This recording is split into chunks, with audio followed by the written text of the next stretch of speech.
Malaysia adalah sebuah negara yang terdiri daripada pelbagai etnik, bahasa, budaya dan agama. Kepelbagaian ini menyebabkan Malaysia menjadi sebuah negara yang sangat unik untuk diterokai kerana adanya pelbagai makanan, gaya hidup dan adat resam. Kaum utama di Malaysia terdiri daripada kaum Melayu, Cina dan India. Setiap kaum ini mempunyai adat turun-temurun yang diamalkan. Salah satu daripadanya adalah adat kelahiran. Isu pertama ialah masyarakat kini kurang memahami kepentingan mengamalkan adat resam dalam konsep ini. Masyarakat tiada pendegahan kepada generasi terdahulu. Adat resam kini semakin lemah kerana masyarakat melupakan adat asal. Hal ini secara tidak langsung akan menyebabkan golongan muda masa kini semakin kurang mengetahui adat resam, terutamanya perkembangan internet yang memberikan kesan kepada adat tradisi. Kepelbagaian adat resam di Malaysia semakin luput ditelan zaman dari semasa ke semasa. Salah satu adat resam yang semakin dilupakan dalam kalangan masyarakat adalah adat resam kelahiran. Adat resam kelahiran berbeza mengikut setiap kaum yang terdapat di Malaysia iaitu Melayu, Cina dan India. Setiap kaum mempunyai adat yang tersendiri yang perlu dipatuhi. Namun demikian, masyarakat yang hidup dalam era globalisasi ini semakin melupakan adat yang wujud sejak dulu kala. Hal ini kerana terdapat adat yang sukar dilakukan dan diamalkan. Oleh itu, langkah-langkah perlu dilakukan oleh semua pihak bagi mengekalkan adat resam sehingga generasi seterusnya. Untuk objektif kajian ini, objektif utama ialah kami dapat mempelajari serta memahami adat resam kelahiran yang diamalkan oleh masyarakat pelbagai kaum di Malaysia. Sepanjang kajian ini dilakukan, kami dapat pelbagai ilmu baharu daripada internet serta temu bual yang dijalankan. Jadi kami boleh mempraktikkan adat resam kelahiran ini bersama dengan masyarakat Malaysia. Objektif yang kedua ialah untuk memupuk semangat perpaduan antara kaum di Malaysia. Sebab hari kita dapati banyak permasalahan kaum yang berlaku di Malaysia.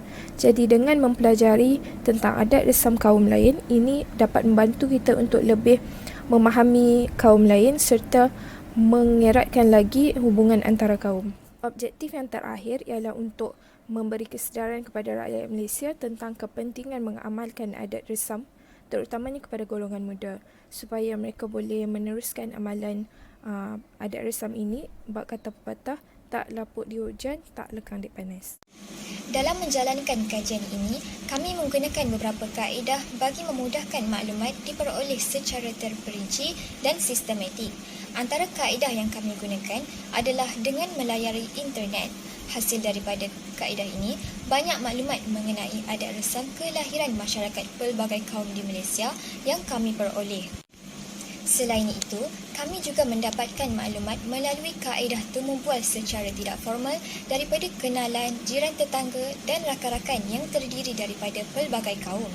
Kami memilih untuk menggunakan kaedah temu bual ini dalam mengumpulkan maklumat kerana maklumat yang diperoleh bukan sahaja lebih relevan dan realistik, bahkan kami dapat mengetahui pengalaman dan pendapat mereka mengenai adat yang diamalkan dalam kalangan masyarakat mereka yang kaya dengan ciri-ciri kebudayaan tersendiri.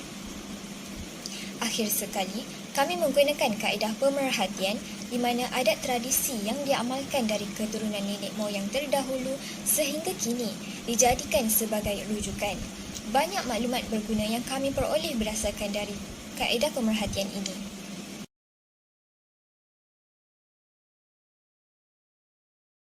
Bagi kaum Melayu, azan atau khamat merupakan salah satu adat yang lebih berunsur keagamaan telah diamalkan. Azan akan dilaungkan di telinga bayi lelaki manakala iqamat pula di telinga bayi perempuan yang baru dilahirkan. Menurut Mufti Wilayah Persekutuan, amalan ini merupakan amalan sunat. Selain itu, wanita yang telah bersalin akan berpantang selama 44 hari atau selama 100 hari. Berpantang bermaksud seseorang itu dilarang melakukan beberapa perkara tertentu atas sebab-sebab tertentu. Dalam konteks adat yang diamalkan oleh kaum Melayu, wanita yang berpantang dilarang melakukan perkara tertentu seperti meminum air yang sejuk dan makan makanan yang berminyak serta berlemak, bagi tujuan mengembalikan kesihatan ibu dan menguatkan semula badan ibu seperti sedia kala. Masyarakat Melayu percaya bahawa kegagalan wanita berpantang menyebabkan mereka mengalami bentan atau sakit sampingan. Tempoh berpantang dikira bermula dari hari pertama wanita tersebut melahirkan bayinya. Adat kelahiran masyarakat Melayu yang seterusnya ialah tahnik. Tahnik bermaksud lelangit di dalam mulut. Jadi, tahnik dilakukan dengan mengunyah buah tamar lalu mencalikkan sedikit ke lelangit bayi. Tujuan tahnik dilakukan ialah untuk melatih bayi makan dengan menguatkan mulut serta lidah bayi. Selain buah tamar, manisan lain seperti madu juga boleh digunakan. Yang kelima ialah mencukur rambut bayi yang dilakukan pada hari ke-7 selepas kelahiran bayi. Tujuan cukur rambut yang dilakukan ialah untuk memastikan kebersihan bayi serta menguatkan lagi pertumbuhan rambut bayi. Kemudian adalah disunatkan untuk menimbang berat rambut tersebut, seterusnya dinilaikan dengan harga emas semasa dan disedekahkan kepada fakir miskin. Akhir sekali, pada hari yang sama, majlis akikah akan dijalankan, iaitu penyembelihan haiwan ternakan seperti lembu, kambing atau kerbau. Bagi bayi lelaki ialah 2 ekor kambing atau 2 bahagian lembu, manakala untuk bayi perempuan ialah 1 ekor kambing atau 1 bahagian lembu. Seterusnya, daging akikah ini akan diagihkan kepada keluarga, jiran tetangga serta fakir miskin.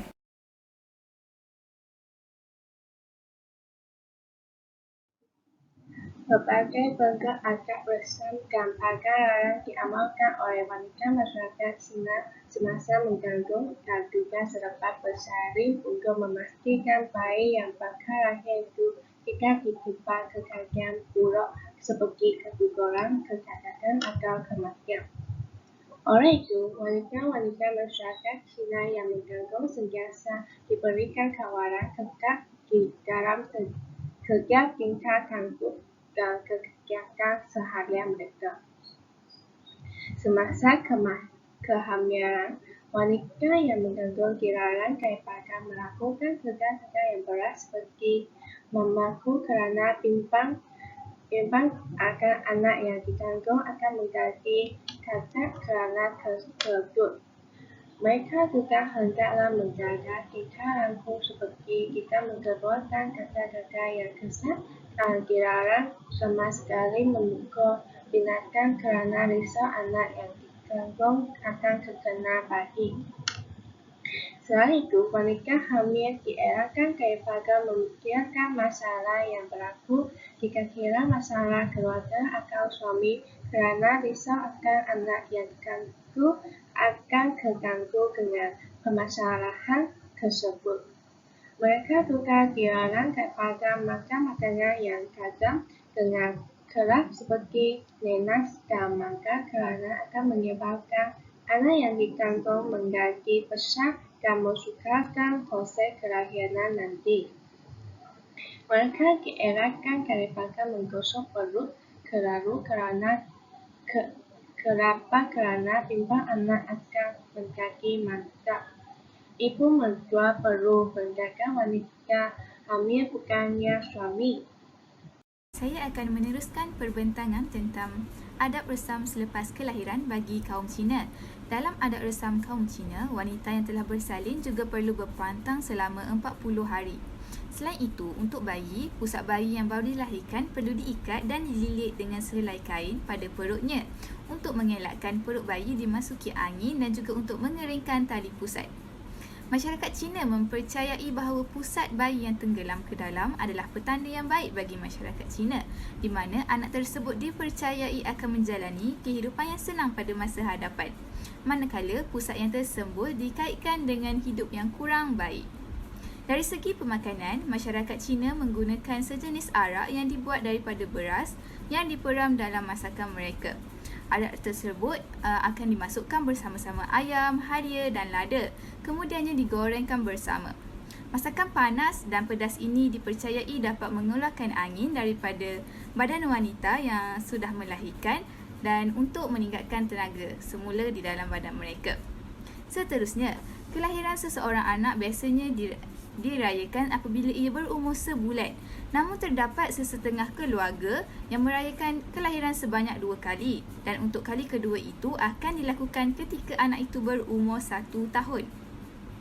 Kuih khas akan diberikan kepada tetamu pada hari tersebut. Pada waktu itu, saudara mara dan sahabat handai akan memberi hadiah yang boleh digunakan oleh bayi. Dan untuk pengetahuan semua, hadiah-hadiah tersebut perlu dibungkus dalam kertas balutan yang berwarna merah sebagai tradisi mereka.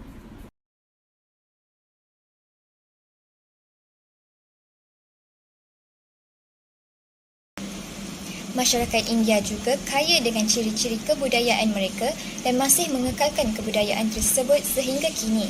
Sewaktu mengandung, kaum India mengamalkan satu adat yang dipanggil adat Valai Kapur, di mana adat ini dilakukan ketika kandungan sulung wanita hamil menjangkau usia 7 hingga 9 bulan dan dilangsungkan pada hari dan masa yang baik menurut kalendar India.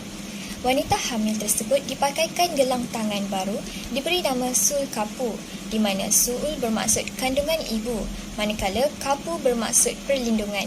Tujuan pemakaian gelang ini adalah untuk melindungi bayi di dalam kandungan daripada kesukaran semasa ibu bersalin. Upacara ini akan diadakan di rumah suami atau ibu bapa dan disertai oleh kaum wanita yang telah bersuami dan mempunyai anak yang dipanggil Cumanggali. Gelang tangan yang dipakaikan dalam upacara ini terdiri daripada beberapa jenis iaitu gelang kaca, pancalogam dan emas mengikut kemampuan masing-masing. Setelah dilahirkan, gelang tangan tersebut akan dileburkan dan dibuat perhiasan bagi bayi tersebut dan akan dipakaikan pada hari pemberian nama. Selepas kelahiran, bayi yang dilahirkan di hospital akan dibawa pulang ke rumah pada hari ketiga, kelima, ketujuh dan sebagainya iaitu pada bilangan hari ganjil. Apabila bayi dan ibu kembali ke rumah, mereka diasingkan dari ahli keluarga yang lain di sebuah bilik khas yang sentiasa dijaga kebersihannya. Seterusnya, amalan mendodoi bayi merupakan upacara yang paling penting dalam masyarakat India.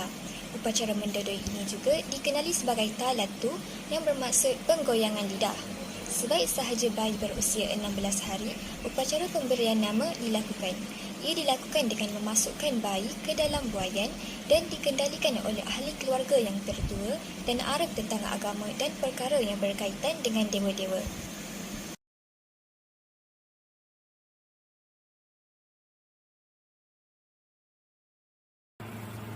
Assalamualaikum dan salam sejahtera. Saya Nur Syazwani binti Muhammad Izaham daripada kumpulan 56 HFE 224 ingin membentangkan tentang refleksi ataupun rumusan bagi kajian kami.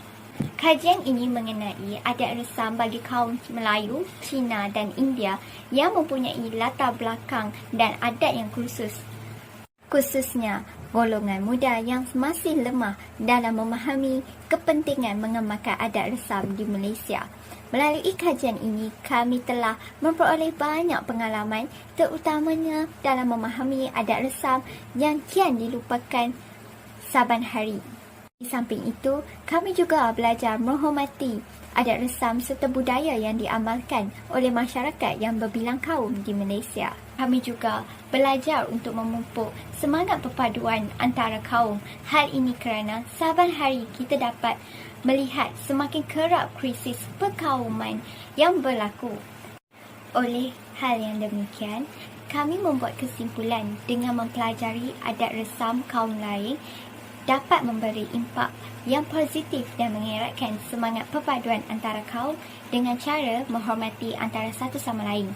Justru dapat memberi kesedaran kepada rakyat Malaysia dalam bertanggungjawab menjadikan adat resam ini sesuatu yang kekal dalam kehidupan masyarakat. Persis dengan bab kata pepatah, tak lekang dek hujan, tak lapuk dek panas. Pelaksanaan kajian ini menjelaskan kami bahawa terdapat pelbagai isu mengenai adat resam sesebuah kaum. Antaranya ialah masyarakat kini kurang memahami kepentingan mengamalkan adat resam. Dalam konteks ini, masyarakat kini tiada pendedahan daripada generasi terdahulu mengenai adat resam masing-masing. Hal ini memberikan kesan kepada generasi muda dalam kurangnya ilmu pengetahuan tentang adat resam. Selain itu, salah satu adat resam yang semakin luput di telan zaman ialah adat resam kelahiran. yang berbeza mengikut suku kaum.